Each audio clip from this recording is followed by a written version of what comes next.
Hi guys, how to download Google Chrome on laptop and PC. Now start by opening the default web browser already installed on your computer, such as Microsoft Edge. This is your gateway to downloading a better browser.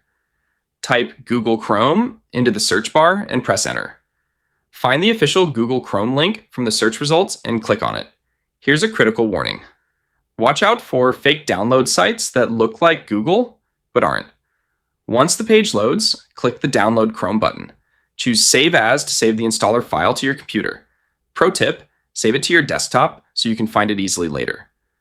Open your computer's File Explorer, navigate to your Downloads folder, and double-click on the Chrome setup file.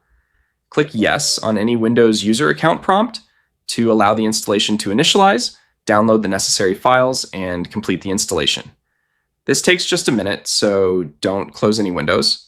Once finished, Google Chrome will open automatically. You can click the profile icon in the top right corner to sign into your Google account and sync your data, bookmarks, and history across devices.